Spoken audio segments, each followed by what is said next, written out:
content of this chapter has been written 10 years ago. Writing style differences may occur as the story goes on. Only the translation is recent.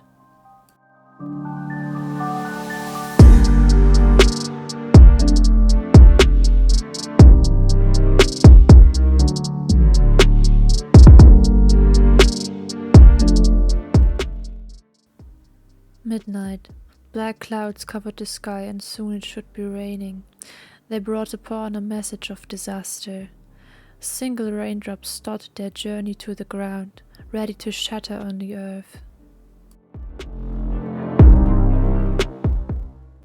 A woman was running between the alleys of the mighty upper city for her life. She was being chased, but the goal of her pursuers was not she herself, but the baby which she held in her arms. She held it tight within a blanket out of silk that protected the baby from the upcoming rain.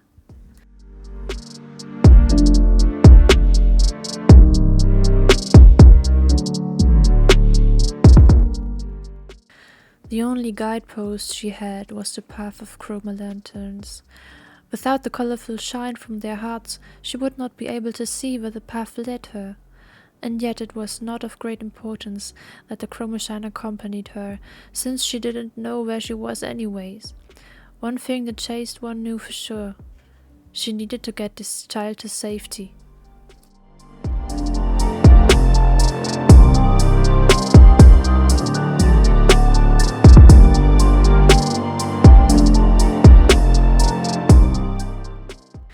The drizzle changed into a from the sky pattering waterfall, a merciless rainstorm, which made it hard for the woman to run.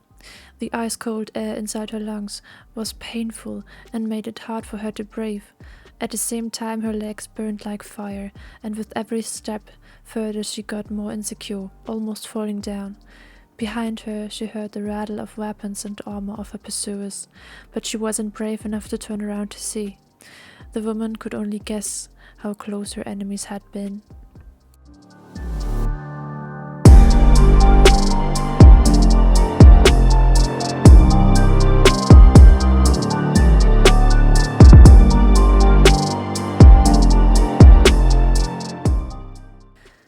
The path was getting more and more narrow before it turned out to be a dead end.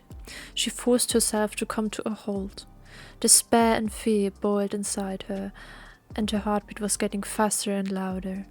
She was afraid that her pursuers could hear it, but the only noise besides the rattling of the weaponry was her sad sigh.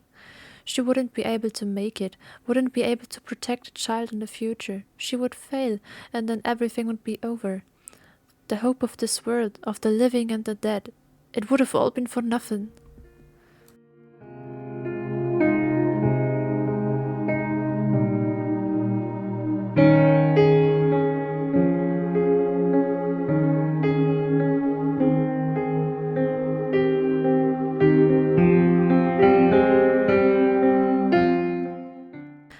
It mustn't get to that point. Without knowing where she'd found this determination, she turned around wildly, searched the dark alleys with her eyes. In vain.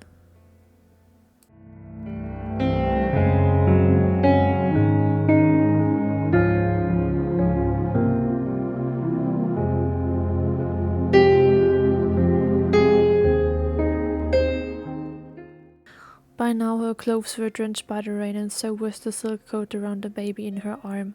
It started to whine a little, but stopped again moments later. The woman looked at the little bundle in her arms, and the raindrops on her cheeks mixed with her tears. Her whole body was shaking, and she was right before breaking down, when suddenly she saw something bright flashing in front of her. Startled by what just happened, she tried to fix her eyes onto the bright light. It took her a few seconds until she could make out what being stood before her. It was a boy, hardly 3 years old, with ice blue hair and emotionless eyes which stared at the chased one.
cold shiver ran down her spine, much colder than the falling rain and frostier than the fear she had sitting in her back.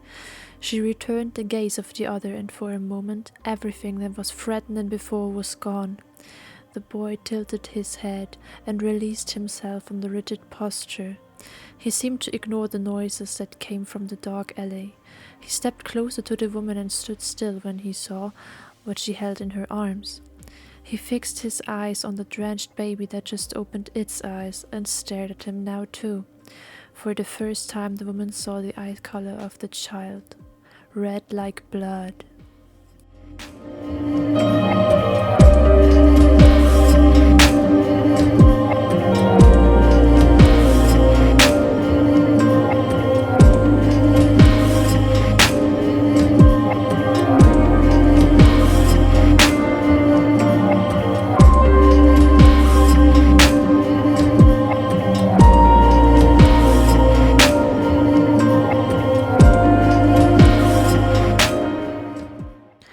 The boy turned around and gazed apathetically in the direction from where the noises came, then stumbled a few steps towards the house wall.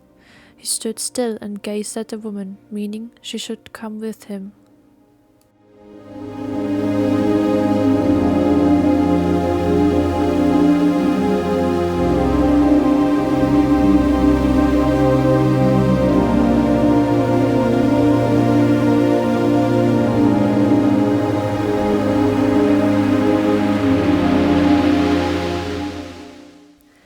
Now they could even hear the heavy steps of the hunters, and the ground started to shake a little. The boy was probably the only hope left for the woman to get away from her followers and to save the baby. So she started moving and followed him. Behind the house wall was a little gap, just big enough for her to fit, that she had noticed earlier.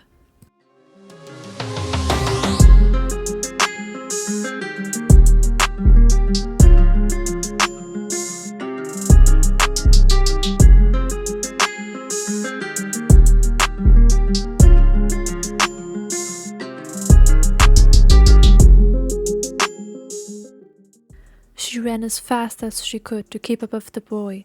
He ran unbelievably fast for his age and seemed to know exactly where he's headed. There was no chromoshan in this narrow alley, but the woman could still see the way. It was enlightened by the one that led her. But never had she seen this kind of glow before.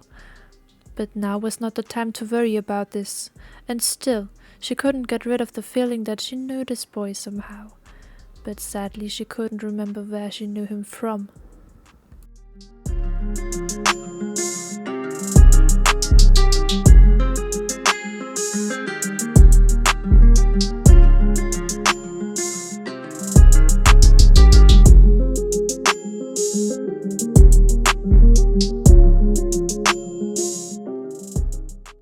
The alley ended at stairs which led to the undercity. This was the home of the woman, and now she knew the way further to bring the baby to safety. The boy stopped moving and just stood there, as if he knew all that. The weapon rattle of the enemies was very close now already. The hunted one nodded to thank her brave, mysterious savior and hurried down the huge stairs. The boy with the ice blue hair watched her for a brief moment before he disappeared behind the ruins of an old house.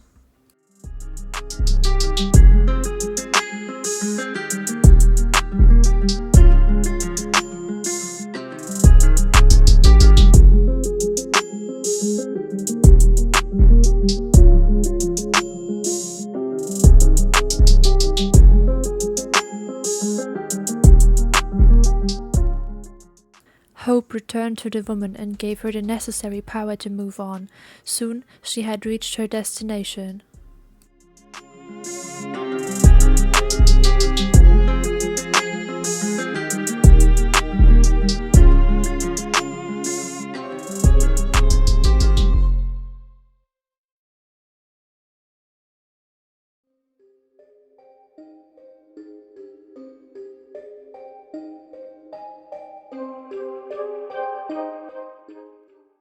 In the undercity it was even darker than in the upper city on the surface, especially in the slums which she had reached now.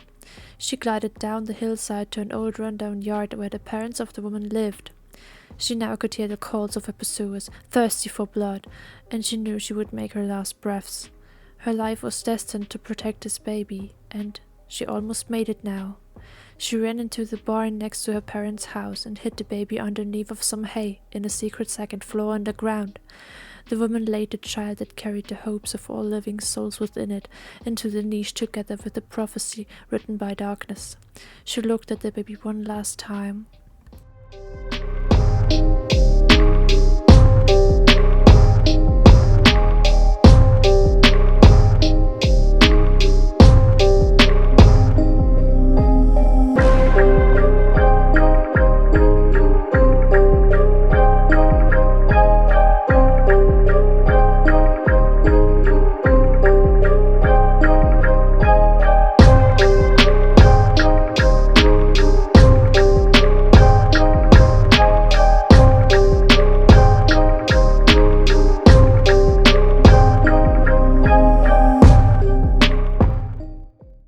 Then she closed the little hedge, ran to the front window of the house and knocked to warn her parents and let them know that she was successful.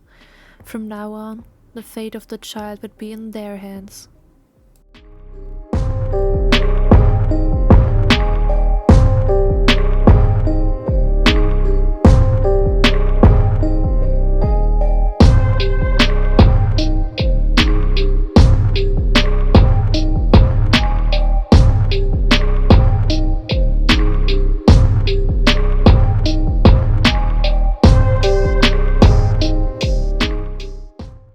The woman's mother moved to the front door and started crying. The father came too, but they could do nothing more for their daughter. The pursuers of the hunted one already got her cornered. They stood in midst the yard and let their leader step forward from the back line. The event got the neighbors' attention, and their sudden words of sadness, together with those of her parents, accompanied the last breaths of the woman.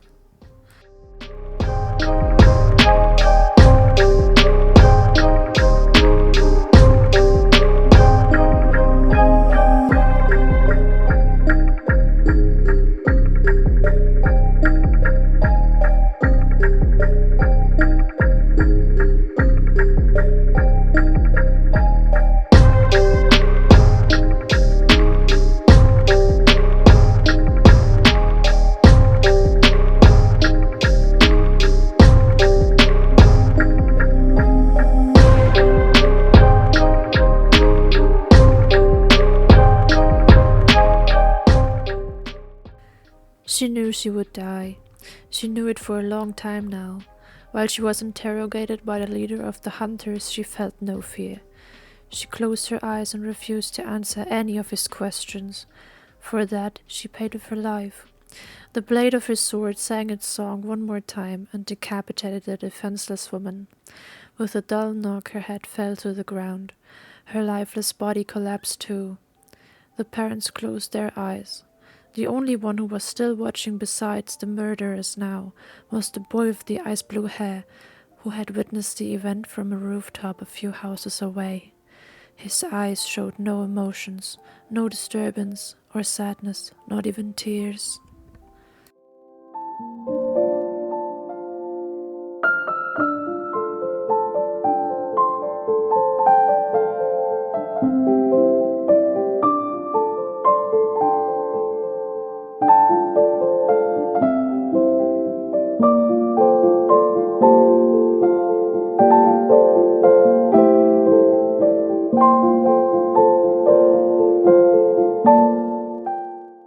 A moment of silence. The rain washed the red blood as a little river from the yard. The murderers robbed the dead body of its last dignity by kicking it one by one. Then they stepped in front of the parents, laughing.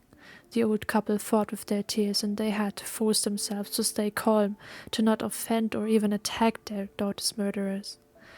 Because now they carried the responsibility for the baby in the barn and for the fate of this world.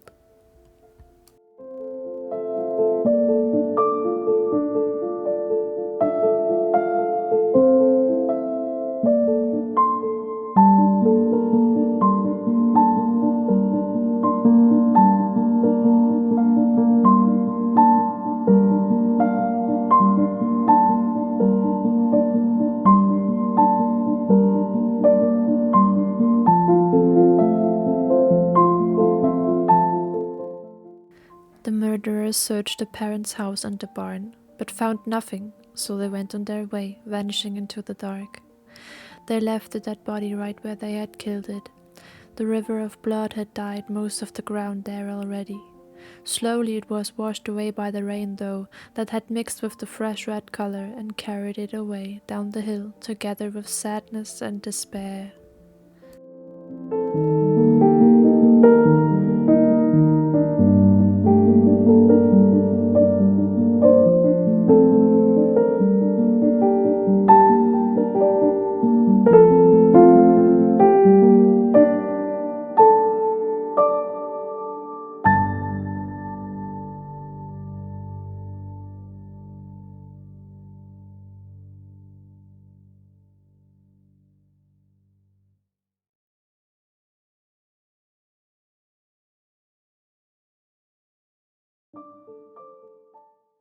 The parents entered the barn and lifted the hatch to the hidden second floor.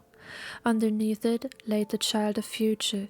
They took it into their loving arms and read the prophecy written by darkness. The prophecy that should tell the fate of the chosen of darkness.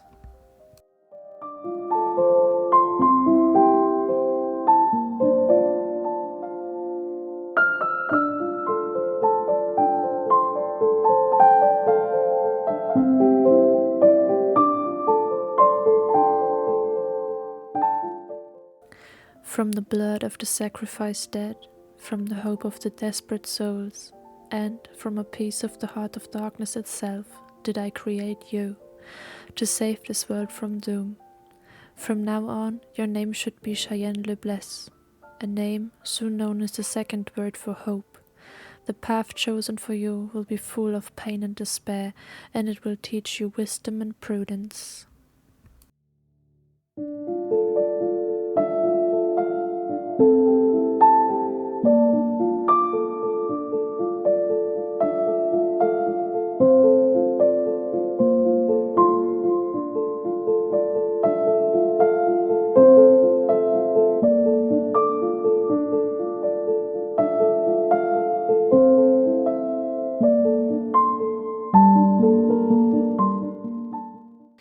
You shall not be alone on your journey. The ones that still hope will fight at your side. Your fate is your duty, so never forget the goal, and never let someone die for naught. Destroy the evil and protect your word, Terenox Libertia. My blessings be with you, chosen, goddess of darkness.